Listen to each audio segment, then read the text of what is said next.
Всем хорошего впечатления! Вы на канале Just Review.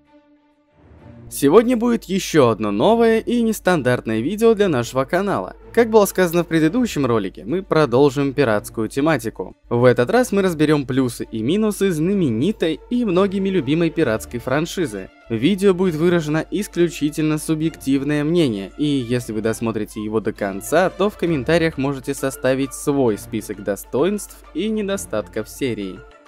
Стоит также отметить, что видео будет содержать спойлеры к новой 5-й части «Пиратов». Начнем, пожалуй, с недостатков. Первым минусом по версии Just Review является недосказанность в некоторых фильмах и в их продолжениях. Пожалуй, самым ярким примером недосказанности между фильмами является промежуток между 2-й и 3-й частями. Здесь сюжет практически полностью завязан на летучем голландце. Приблизительно в начале 3-го фильма нам показывают, как голландец нападает на какой-то пиратский флот и разносит его в щепки. Когда лорд Беккет прибывает на борт голландца, мы узнаем, что между фильмами Кракен был убит. И то это говорится вскользь, нам даже не показывают этого момента. И кстати, если мне не изменяет память, то только после фильма удалось узнать, что Джонс напал на тот флот тоже по приказу Беккета, который шантажировал морского дьявола его сердцем. А о противоречиях и недосказанностях 5-го фильма нужно вообще делать отдельное видео. Вторым минусом является продолжение трилогии Гора Вербински. Это 4-я и 5-я части. 4-я часть в свое время была довольно холодно воспринята зрителями из-за отсутствия той масштабности, того острого интригующего сюжета и атмосферы, которые были прежде.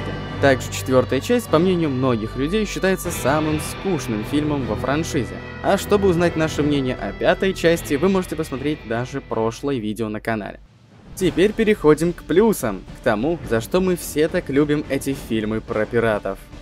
Первым плюсом являются колоритные и запоминающиеся персонажи. С самого первого фильма каждый, кто смотрел его, сразу же привязывался к главным героям.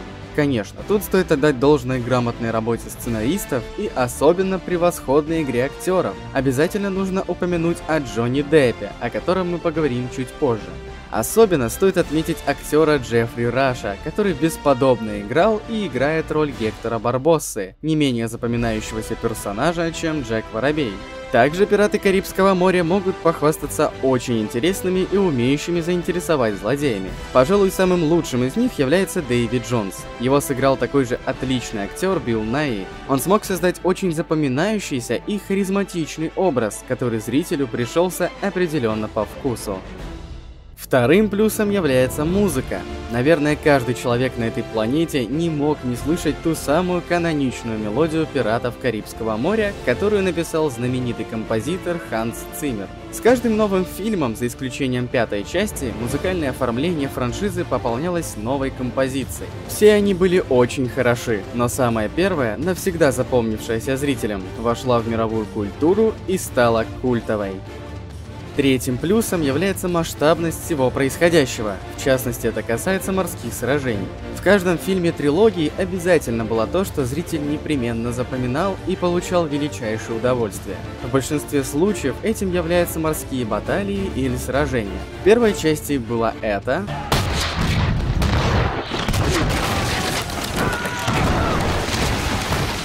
Вторая всем запомнилась этой сценой.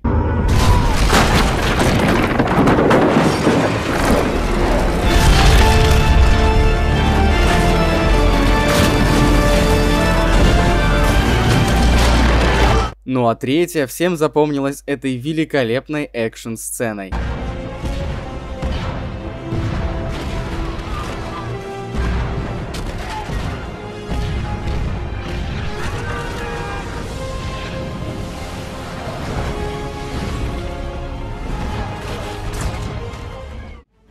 Ну а 4-я и 5-я, к сожалению, не могут похвастаться тем же.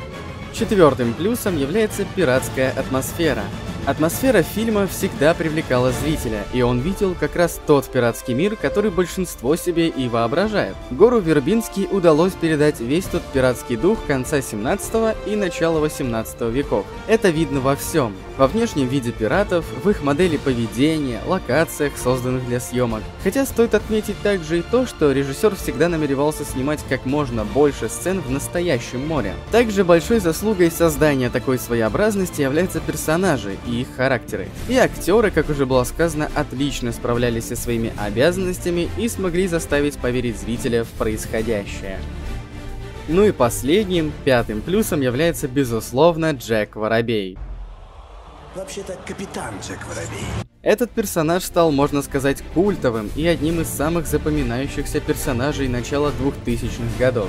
Джонни Депп был неподражаем в этой роли и является таковым и сейчас, спустя 14 лет. Пожалуй, в этот момент Депп и достиг своего пика славы, и хоть у него и есть много запоминающихся ролей, но именно это сделало его поистине знаменитым на весь мир. Для проверки этого можно спросить у любого прохожего, в какой роли вам запомнился Джонни Депп. Вам сразу ответят: капитана Джека Воробья. И, наверное, мало кто представляет себе пиратов Карибского моря без этого актера. Да и это попросту невозможно, ведь капитан Джек Воробей стал олицетворением всей франшизы. Ну а на этом все. Надеюсь, вам понравилось. Если это так, то поставьте лайк и подпишитесь на канал. А еще обязательно оставляйте свои комментарии, ведь они помогают нам становиться лучше. Всем пока!